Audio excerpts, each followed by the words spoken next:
द्वितीय दिवस की कथा। माँ ब्रह्मचारिणी प्राचीन समय की बात है। हिमालय की गोद में और दिव्य वातावरण था। वहाँ ऊंचे ऊंचे देवदार और चीड़ के वृक्षों के बीच एक साधारण किंतु तेजस्विनी कन्या का जन्म हुआ। वही कन्या आगे चलकर माँ ब्रह्मचारिणी के नाम से प्रसिद्ध हुई। वह पर्वतराज हिमालय और रानी मैना की पुत्री थी। बचपन से ही उनमें विलक्षण तेज और धैर्य झलकता था। जब वह छोटी थीं तो खेल खेल में भी संयम और पक्की झलक मिलती। अन्य बालिकाएं गुड़ियों से खेलती, इधर उधर क्रीड़ा करती, परंतु ये कन्या मौन साधना, भजन और ध्यान में रम जाती। एक दिन उनकी सखी ने पूछा, बहन तुम हमसे खेलती क्यों नहीं? दिन रात जप और ध्यान में बैठी रहती हो। कन्या ने मुस्कुराते हुए कहा, मुझे खेलों में मन नहीं लगता। मेरा मन तो उस परम पुरुष में बसता है जिसे पाने के लिए ये जीवन मिला है। धीरे धीरे उनका यौवन खिलने लगा। माता मैना और पिता हिमालय उन्हें देखकर प्रसन्न होते, पर उनके मन में यह प्रश्न भी उठता कि इतनी कोमल कन्या क्या सचमुच कठोर जीवन का निर्वाह कर पाएगी। एक दिन महर्षि नारद हिमालय के घर आए। उन्होंने कन्या के भविष्य की बात बताई। है पर्वतराज, ये कन्या अद्वितीय है। ये भवानी का ही अवतार है। इनका विवाह स्वयं महादेव शंकर से होगा, परंतु इसके लिए इनको घोर तपस्या करनी होगी। यह सुनकर कन्या के हृदय में एक अनोखा उत्साह भर गया। उनका मन पहले से ही भगवान शंकर में रमा हुआ था। उन्होंने निश्चय किया कि वे अपना संपूर्ण जीवन तप में अर्पित कर देंगी। अब उनके जीवन का नया अध्याय प्रारंभ हुआ। उन्होंने कठोर तपस्या आरंभ की। वर्षों तक केवल कंध मकर जीवन व्यतीत किया। अतु परिवर्तन होते रहे, कभी भीषण ठंड, कभी प्रचंड धूप, कभी बरसते बादल, किंतु कन्या की साधना में कोई विचलन न आया। उनका शरीर कृशकाय हो गया, परंतु उनके नेत्रों में तेज और मन में अद्भुत शांति झलकती। ऋषि मुनि भी उनकी साधना देखकर विस्मित होते। समय बीता गया। उन्होंने वर्षों तक केवल बेलपत्र और जल पर जीवन यापन किया।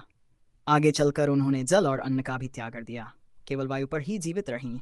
उनकी साधना का प्रभाव समस्त सृष्टि पर पड़ने लगा। देवगण उनकी तपस्या देखकर स्तब्ध थे। स्वयं ब्रह्मा और विष्णु ने भी प्रकट होकर उन्हें आशीर्वाद दिया। एक दिन माना अपनी पुत्री को देखने आईं। उन्होंने देखा कि उनकी बेटी अस्थियों का ढांचा बन चुकी है। उनके नेत्रों से आंसू बह निकले।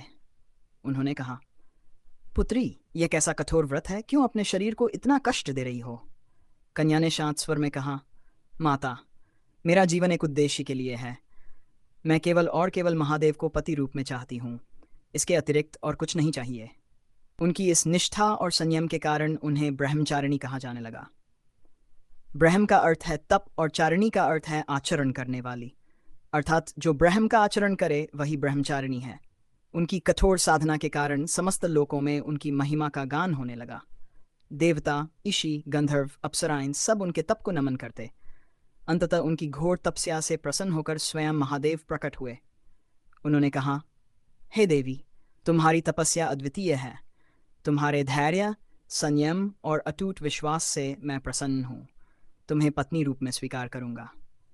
यह सुनकर कन्या का हृदय पुलकित हो उठा। उनके जीवन का उद्देश्य पूर्ण हुआ। दूसरे दिन नवरात्रि में भक्त माँ ब्रह्मचारिणी की पूजा करते हैं। वे जपमाला और कमंडल धारण किए हुए रूप में प्रकट होती हैं। उनके चरणों में भक्ति से नतमस्तक होकर मनुष्य तप, त्याग और संयम का आशीर्वाद पाता है। माँ ब्रह्मचारिणी का यह स्वरूप सिखाता है कि जीवन में चाहे कितनी भी कठिनाइयाँ आएं, यदि धैर्य और विश्वास बना रहे तो अंततः सफलता अवश्य मिलती है। उन्होंने वर्षों तक घोर व्रत और उपवास किए। कभी केवल फूलों पर, कभी केवल पत्तियों पर, कभी केवल जल पर जीवित रहीं। यहाँ तक कि अंत में उन्होंने वायु पर भी जीवन व्यतीत किया। उनके शरीर की स्थिति देखकर देवता भी आश्चर्यचकित थे, परंतु उनके तेज और दिव्य आभा में कोई कमी नहीं आई। देवर्षि नारद अक्सर उनके पास आकर उन्हें मार्गदर्शन देते। हे देवी, आपकी तपस्या समस्त सृष्टि के लिए प्रेरणादायी है। एक दिन आपकी यह साधना संपूर्ण जगत को पवित्र करेगी। उनके जीवन का प्रत्येक क्षण साधना में बीतता। वे कमंडल से जल भरकर संकल्प करतीं, हाथ में जपमाला लेकर निरंतर नमः शिवाय का जप करतीं। कभी पर्वत की गुफा में बैठ जातीं, कभी खुले आकाश के नीचे, कभी झरने के किनारे। अतु चक्र बदलता रहा, पर उनकी साधना कभी नहीं टूटी। उनकी इस अद्भुत साधना से चारों ओर यह संदेश फैल गया कि यदि कोई अपने लक्ष्य के प्रति दृढ़ हो जाए तो संसार की कोई भी शक्ति उसे रोक नहीं सकती। माँ ब्रह्मचारिणी का स्वरूप इतना शांत और धैर्यवान था कि उनसे दिव्य शांति की धारा प्रवाहित होती। जो भी साधक उनके पास आता, उसके मन के सभी संशय मिट जाते। आज भी द्वितीय नवरात्रि को जब भक्त मां ब्रह्मचारिणी की पूजा करते हैं, तो उन्हें असीम ऊर्जा, संयम और धैर्य का आशीर्वाद मिलता है। कहा जाता है कि जो साधक इस दिन पूर्ण भक्ति भाव से मां की उपासना करता है, उसके जीवन से सभी बाधाएं दूर होती हैं और उसे आत्मबल, विजय और सुख समृद्धि प्राप्त होती है।